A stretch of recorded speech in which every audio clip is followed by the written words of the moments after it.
Hello dear viewers, welcome back to my YouTube channel. दोस्तों, आज हम मैथ के कुछ ऐसे क्वेश्चंस करने वाले हैं जो आपके एग्जाम के पॉइंट ऑफ व्यू से बहुत ही इंपॉर्टेंट। दोस्तों, वीडियो में आगे बढ़ने से पहले अगर आप हमारे चैनल पे नए हैं तो चैनल को सब्सक्राइब कर लीजिए। वीडियो को बिना स्किप किए दोस्तों अंत तक देखिए। अगर वीडियो अच्छी लगी दोस्तों तो लाइक करिए, कमेंट करिए और शेयर कर दीजिए, जिससे कि वे बच्चे जो इस बार बोर्ड की परीक्षा में अपीयर करने वाले हैं वो अपनी परीक्षा की अच्छी तैयारी कर सके और अच्छे मार्क्स स्कोर कर सके। दोस्तों, hello friends, how are you? Hope you are very well. दोस्तों, चलिए स्टार्ट करते हैं। दोस्तों, आई होप आप लोग नोट्स लेके बैठे होंगे। दोस्तों, हमारे इस सीरीज के इस वीडियो का पहला प्रश्न है कि यदि त्रिभुज ABC समरूप त्रिभुज QRP तथा एरिया ऑफ त्रिभुज ABC अपॉन एरिया ऑफ त्रिभुज QRP is equal to 9/4, AB is equal to 18 centimetre, BC is equal to 15 centimetre हो तो PR का मान ज्ञात कीजिए। दोस्तों, क्वेश्चन ने क्या कहा है कि दो त्रिभुज हैं ABC और QRP, ये दोनों क्या है? समरूप हैं, सिमिलर है। दोस्तों, दो त्रिभुज दिए गए हैं, ये दोनों क्या है? समरूप हैं। यदि उनके क्षेत्रफलों का अनुपात, त्रिभुज ABC का क्षेत्रफल तथा त्रिभुज QRP के क्षेत्रफल का अनुपात 9:4 है, 9/4 है, 9:4 है। और आगे क्या कहा कि AB भुजा कितनी है? 18 सेंटीमीटर है, BC भुजा कितनी है? 15 सेंटीमीटर है। तो PR का मान ज्ञात कीजिए, यानी त्रिभुज QRP की भुजा PR का आपको मान ज्ञात करना है। दोस्तों, आइए हल करते हैं। दोस्तों, आइए हल करते हैं। सबसे पहली चीज दोस्तों, दिया क्या है? दिया है त्रिभुज ABC, दिया है त्रिभुज ABC समरूप है किसके? त्रिभुज QRP के।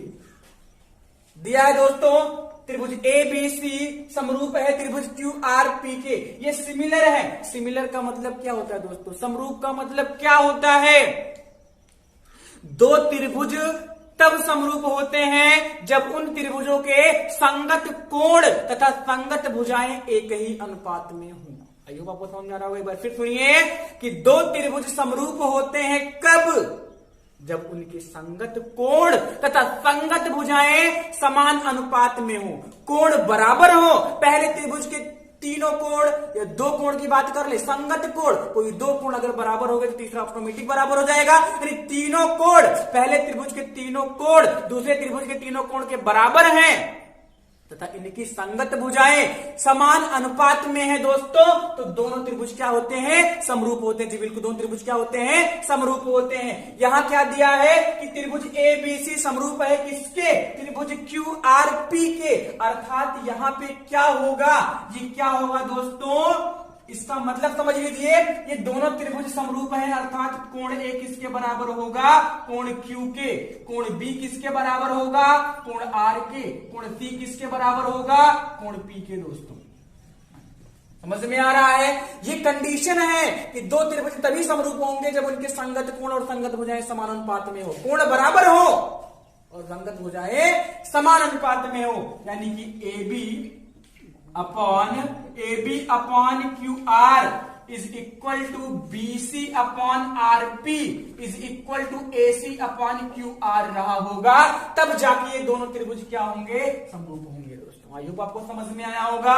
इसमें क्वेश्चन ने क्या कहा था ऑलरेडी कि त्रिभुज ABC, triangle ABC is similar triangle QRP, दोनों त्रिभुज क्या है? समरूप है। तो इस कंडीशन से हमने कुछ क्या किया? कुछ पॉइंट्स नोट कर लिए कि कोण A कोण Q के बराबर है, कोण B कोण R के बराबर है, कोण C कोण P के बराबर है और भुजंगत भुजाएं क्या है? समान अनुपात में। तब जाके वो त्रिभुज क्या होते हैं? समरूप होते हैं। दोस्तों, आई होप आपको समझ में आया होगा। अब आगे बढ़ते हैं। आगे क्या दिया है दोस्तों कि एरिया ऑफ त्रिभुज ABC अपॉन एरिया ऑफ त्रिभुज QRP इज इक्वल टू 9/4। ये आपको दिया है कि दोनों त्रिभुजों के क्षेत्रफलों का अनुपात, एरिया ऑफ त्रिभुज ABC, area of triangle ABC upon area of triangle QRP is equal to 9/4। दोनों त्रिभुजों के, दोनों समरूप त्रिभुजों के क्षेत्रफलों का अनुपात कितना है दोस्तों? 9:4 है, 9/4 है। और आगे क्या कहा है, ए बी अपॉन कितना, A B is equal to 18 centimetre, B C is equal to 15 centimetre. दोस्तों ये आपको दिया गया है ऑलरेडी, क्वेश्चन में इतना दिया गया है। सबसे पहली चीज ये क्यों दिया गया है, इससे हम क्या पता करेंगे, इससे हम क्या पता करेंगे दोस्तों, मैं आपको बताऊंगा इससे हमको क्या पता होगा, ये मैं आपको बताऊंगा। सबसे पहले देखिए हम लोग क्या करेंगे दोस्तों, हम लोग पहले दो त्रिभुज बना लेंगे ताकि आपको अच्छे समझ में आए। दो त्रिभुज बना लेंगे, एक ये ए बी सी है और एक छोटा त्रिभुज है, क्योंकि भाई क्षेत्रफल क्या है इनका 9:4 है, जाहिर की बात है उसकी अपेक्षा क्या होगा, छोटा होगा। यहाँ पर क्यू आर पी है दोस्तों, ये दोनों समरूप हैं, दोनों सिमिलर हैं, एक जैसे दिखने वाले हैं, संगत कोण बराबर है, संगत भुजाएं एक ही अनुपात में है, दोनों त्रिभुज क्या है, समरूप। हमने बना लिया दोस्तों। ये कितना है 18 है, ये कितना है 15 है, ये कितना है ऊपर वाला ए बी 18 है, बी सी कितना है 15 है। आपको यही पी आर आपको पता करना है, यही पी आर भुजा आपको पता करनी है दोस्तों, यही आपको ज्ञात करना है। देखिए त्रिभुज, दोनों त्रिभुज के क्षेत्रफलों का अनुपात 9:4 है, 9:4 है दोस्तों। तो आगे अगर बढ़े दोस्तों तो हम क्या कहेंगे, देखिए ध्यान से, तो ए बी कितना हो जाएगा, ए बी और बी सी का रेशियो कितना हो जाएगा, 3:2 हो जाएगा। कितना हो जाएगा, 3 और 3:2 हो जाएगा। A B B C, A B बराबर A B upon B C is equal to 3:2 हो जाएगा। B C upon R P भी 3:2 ही हो जाएगा। और A C upon Q R भी कितना हो जाएगा, 3:2 ही हो जाएगा। ये क्या लिख दिया मैंने, आपको समझ में नहीं आया होगा, मैं आपको समझाऊंगा, अच्छे से समझिए दोस्तों। यहां पे दोनों त्रिभुजों के क्षेत्रफलों का अनुपात दिया है 9:4। अब ये हमने 3/2 क्यों कर दिया, तीनों भुजाओं का अनुपात, तीनों संगत भुजाओं का अनुपात हमने 3/2 क्यों कर दिया, मैं आपको प्रमेय रिवाइज करवाऊंगा दोस्तों, आप अच्छे से याद करो। आपने प्रमेय पढ़ा है कि किन्हीं दो समरूप त्रिभुजों के क्षेत्रफलों का अनुपात, किन्हीं दो समरूप त्रिभुजों के क्षेत्रफलों का अनुपात उनकी संगत भुजाओं के अनुपात के वर्ग के बराबर होता है। जी बिल्कुल, आई होप आपको याद आया होगा। याद करिए फिर से, किन्हीं दो समरूप त्रिभुजों के क्षेत्रफलों का अनुपात, किन्हीं दो समरूप त्रिभुजों के क्षेत्रफलों का अनुपात, इनका भी क्षेत्रफल कितना है 9 और 4 है। कितना अनुपात है, 9 और 4 का अनुपात है, 9:4 का अनुपात रेशियो है। इनका क्षेत्रफल 9:4 के रूप में है दोस्तों। किन्हीं दो समरूप त्रिभुजों के क्षेत्रफलों का अनुपात उन त्रिभुजों की संगत भुजाओं के अनुपात के बराबर होता है, उन त्रिभुजों की संगत भुजाओं के अनुपात के वर्ग के बराबर होता है। अच्छे से दिमाग में बिठा लीजिए, समझ लीजिए, किन्हीं दो समरूप त्रिभुजों के क्षेत्रफलों का अनुपात उन त्रिभुजों की संगत भुजाओं के अनुपात के वर्ग के बराबर होता है दोस्तों।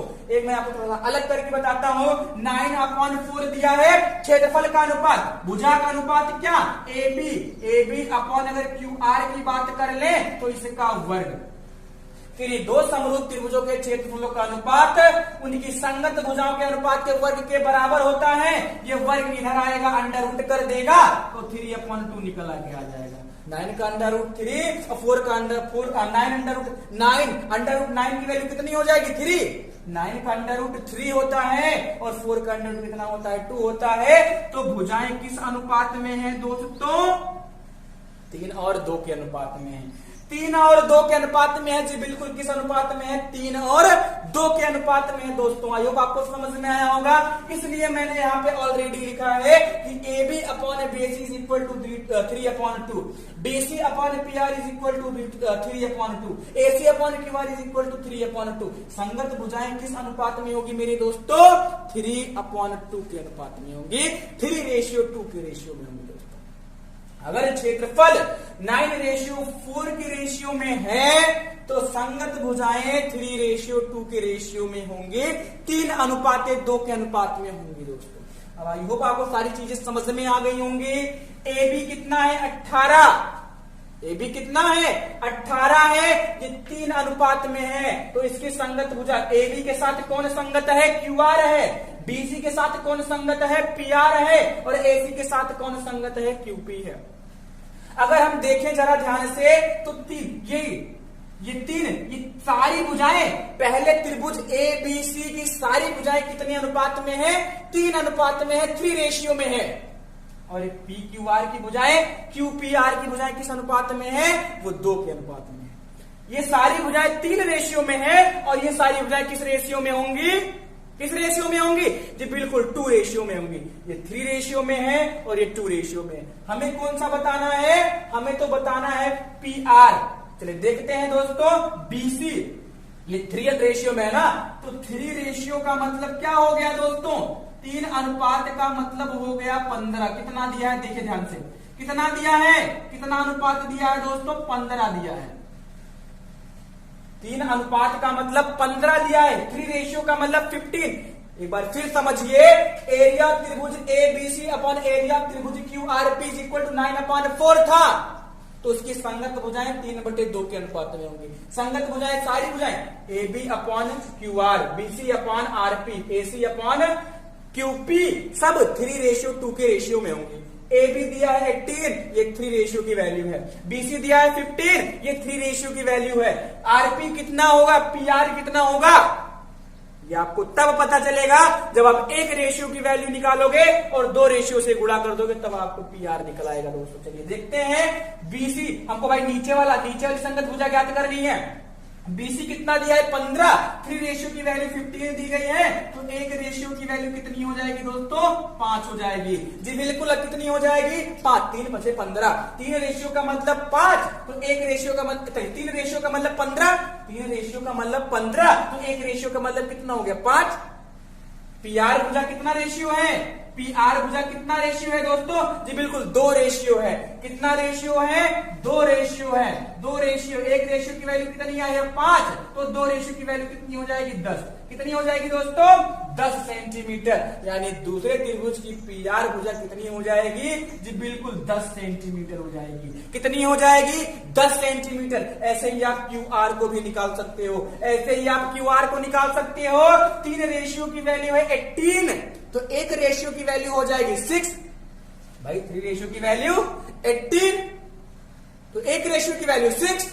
आई होप आपको समझ में आया क्यू आर कितना है। आप क्यू आर को लगा सकते हो और कमेंट में इसका आंसर देना। कमेंट में क्यू आर साइड कितनी होगी, कितने सेंटीमीटर की होगी, कमेंट में इसका आंसर आप लोग दोगे। आई होप आपको समझ में आया होगा दोस्तों। कर लीजिए एक बार क्वेश्चन फिर समझ लीजिए कि 2 त्रिभुज दिए गए हैं जो कि समरूप है, त्रिभुज ए बी सी और त्रिभुज क्यू आर पी। ये दोनों समरूप हैं। इनके क्षेत्रफल का अनुपात 9:4 है, 9/4 है। ए बी 18 सेंटीमीटर है, बीसी 15 सेंटीमीटर है। तो दूसरे त्रिभुज की भुजा क्यू आर आपको पता करनी है। दिया है सारी चीजें।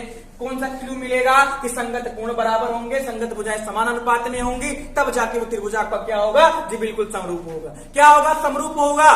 क्षेत्रफल का अनुपात 9/4, क्षेत्रफल का अनुपात 9/4। ध्यान दीजिएगा, किन्हीं 2 समरूप त्रिभुजों के क्षेत्रफलों का अनुपात उनकी संगत भुजाओं के अनुपात के वर्ग के बराबर होता है। तो आप जब इधर क्षेत्रफल दिया है तो भुजा के अनुपात का रूट इधर आएगा, रूट हो जाएगा ना, तो कितना हो जाएगा? 3:2। कितना हो जाएगा? बिल्कुल 3:2। सारी भुजाएं त्रिभुज ए बी सी की सभी भुजाएं त्रिभुज क्यू आर पी के साथ किस अनुपात में होंगी? 3/2 के रूप में होंगी, 3:2 के रूप में होंगी दोस्तों। ये 3 रेशियो है, तो ये 2 रेशियो कितना होगा? ये 3:15, 3:15, तो 1:5, तो 2 रेशियो को, ये जो आरपी है वो 2 रेशियो की वैल्यू आपको पता निकालनी है। तो ये 1:5, तो 2 रेशियो कितना हो जाएगा? 10 हो जाएगा। ये समझ में आया होगा। क्यू आर कितना होगा ये कमेंट में आप दोगे दोस्तों, नोट कर लीजिए। चलिए दोस्तों देखते हैं, हमारा दूसरा प्रश्न है। दिए गए द्विघात समीकरण 4x² plus 4bx minus bracket में a² - b² is equal to 0 है कि मूल ज्ञात कीजिए। क्वेश्चन ने क्या कहा दोस्तों कि कोई क्वाड्रेटिक इक्वेशन दिया है, कोई द्विघात समीकरण दिया गया है 4x² plus 4bx minus a² minus b², ये ब्रैकेट में माइनस ब्रैकेट में a² minus b² is equal to 0 है। तो आपको इसका क्या ज्ञात करना है? मूल ज्ञात करना है। मूल का मतलब रूट्स ज्ञात करने हैं, यानी कि x के ऐसे 2 मान ज्ञात करने। भाई क्वाड्रेटिक इक्वेशन है तो 2 वैल्यूज होंगी। x के ऐसे 2 मान ज्ञात करने हैं जिनको इस समीकरण में रखने पर इसको क्या कर दे? संतुष्ट कर दे। समीकरण को संतुष्ट कर दे दोस्तों, वही रूट होता है। वही क्या होता है दोस्तों? वही मूल होता है, वही रूट होता है दोस्तों। आइए हल कर लेते हैं दोस्तों। इक्वेशन क्या दिया गया है, 4x² plus 4bx minus a² minus b² is equal to 0 दिया है। आपको मूल निकालना है। कई सारी विधियां, फैक्टराइजेशन मेथड, श्रीधराचार्य विधि, द्विघाती सूत्र से लगा सकते हो, पूर्ण वर्ग से लगा सकते हो दोस्तों। चलिए श्रीधराचार्य के सूत्र से लगाते हैं। श्रीधराचार्य के सूत्र से इससे क्या होता है, दोस्तों, आपको डायरेक्ट दोनों मूल एक साथ ही मिल जाते हैं। श्रीधराचार्य के सूत्र से x बराबर क्या होता है, minus b plus minus √b² minus 4ac upon 2a। x is equal to minus b plus minus √b² minus 4ac upon 2a। आप यहां से डायरेक्ट दोनों मूल निकाल सकते हो, x के दोनों मान निकाल सकते हो। क्वाड्रेटिक इक्वेशन में दो मूल होंगे, दो वैल्यूज होंगी, आपको आराम से निकाल सकते हो दोस्तों। ये कैसे पता चलेगा, किसी भी द्विघात समीकरण का व्यापक रूप क्या होता है दोस्तों, ax² plus bx plus c बराबर 0 होता है। किसी भी द्विघात समीकरण का व्यापक रूप क्या होता है, ax² plus bx plus c बराबर 0 होता है। a क्या होता है, x² का कोएफिशिएंट होता है, x चर गुणांक होता है। b क्या होता है, x का गुणांक अचर पद क्या होता है आपका, जी बिल्कुल c होता है आपका। अगर यहां से देखें दोस्तों, तुलना करें तो a बराबर कितना मिल जाएगा, 4 मिल जाएगा। b बराबर कितना मिल जाएगा, वो भी आपका 4 ही हो जाएगा। भाई तुलना करेंगे, दिए गए समीकरण की व्यापक समीकरण से तुलना करेंगे तो a बराबर मिलेगा 4, b बराबर भी मिलेगा 4 और c बराबर मिल जाएगा दोस्तों, देखिए माइनस में है ना, यहाँ पे माइनस है तो मिलेगा आपको minus a² minus b²। c की वैल्यू कितनी मिल जाएगी, जी बिल्कुल माइनस ब्रैकेट में a² माइनस अचर पद आपका कितना है, अचर पद आपका है minus a² minus b² bracket में, माइनस ब्रैकेट में a² माइनस b²। दोस्तों आई होप आपको सारी चीज समझ में आई होंगी। चलिए वैल्यू पुट करते हैं। x इज इक्वल टू दोस्तों क्या हो जाएगा, माइनस b की वैल्यू 4 है, माइनस 4 हो गया। ये समझ में आ रहा होगा, b की वैल्यू 4 है तो माइनस 4 हो गया, प्लस माइनस √b²। ध्यान दीजिएगा, यहाँ पे थोड़ा सा और चेंजिंग करेंगे। x का कोएफिशिएंट क्या है, 4b है दोस्तों, थोड़ा चेंज कर लेंगे, यहाँ पे 4b होगा। x का कोएफिशिएंट अर्थात b की जगह पे क्या है, 4b है। b की जगह पे क्या है दोस्तों, 4b है, थोड़ा चेंजिंग कर लेंगे। b की जगह पे क्या है, 4b है, तो आपको यहाँ पे कितना हो जाएगा, माइनस का 4b हो जाएगा। सॉरी थोड़ा गलती हो गया, चेंज कर लेंगे। b की जगह पे कितना हो जाएगा, 4b हो जाएगा दोस्तों। यहाँ पे क्या हो गया, माइनस 4b का स्क्वायर, माइनस 4b का स्क्वायर 4ac, 4a की वैल्यू 4 और c की वैल्यू कितनी है दोस्तों, माइनस ब्रैकेट में a² माइनस b²। सारी वैल्यू हमने क्या कर दी, पुट कर दी और अपॉन में 2a यानी कि 2 इंटू 4। ध्यान दीजिएगा, आपका दिया हुआ समीकरण 4x² plus 4bx minus a² bracket में माइनस b², ये आपका है दिया हुआ समीकरण। ध्यान दीजिएगा, द्विघात समीकरण का व्यापक रूप ax² plus bx plus c बराबर 0। द्विघात समीकरण का व्यापक रूप ax² plus bx plus c बराबर 0 होता है। दिए हुए समीकरण की व्यापक समीकरण से तुलना करेंगे तो a बराबर मिलेगा 4, b बराबर मिलेगा 4b और c बराबर मिल जाएगा ब्रैकेट में माइनस ब्रैकेट में a² माइनस b²। सब चीज हमने पुट कर दी है। आइए दोस्तों हम करते हैं। माइनस 4b तो ये हो गया, प्लस माइनस √ माइनस का स्क्वायर प्लस में 4 का स्क्वायर 16b का b² यानी 16b² minus minus plus minus minus plus 4 चौक 16a² प्लस का 16a² हो गया दोस्तों। हमने क्या किया, माइनस का माइनस 4 में किया, फिर माइनस को भी अंदर गुणा करा दिया, 4 चौक 16 और 16a² माइनस माइनस प्लस हो गया, minus minus plus plus minus minus minus 16b² दोस्तों और अपॉन में 2 4 जा 8 हो गया, 2 4 जा 8 हो गया। 16b² कट गया दोस्तों। ये आगे देख लेते हैं, x बराबर माइनस 4b प्लस माइनस 16 का अंडर रूट कितना आ जाएगा, 4 आ जाएगा। a² को अंडर रूट से बाहर निकालेंगे तो a आ जाएगा अपॉन 4 कॉमन है, कॉमन कर लिया, minus b plus minus a upon 8 हो गया, 4 2 जा 8 दोस्तों, minus b plus minus a upon 2। x बराबर minus b plus minus a upon 2। ऋण निगेटिव चिन्ह लेने पर, निगेटिव साइन लेने पर x बराबर कितना दोस्तों, minus b minus a upon 2 हो गया। पॉजिटिव साइन लेने पर x is equal to minus b plus a upon 2 हो जाएगा। Minus b plus a upon 2 हो जाएगा दोस्तों। यानी कि द्विघात समीकरण 4x² plus 4bx minus bracket में a square minus b square के दोनों मूल कौन कौन से हो जाएंगे दोस्तों? एक हो जाएगा माइनस बी माइनस ए अपॉन 2, दूसरा हो जाएगा minus b plus a upon 2 दोस्तों। आई होप आपको सारी चीजें समझ में आई होगी। नोट कर लीजिए। Thank you very much.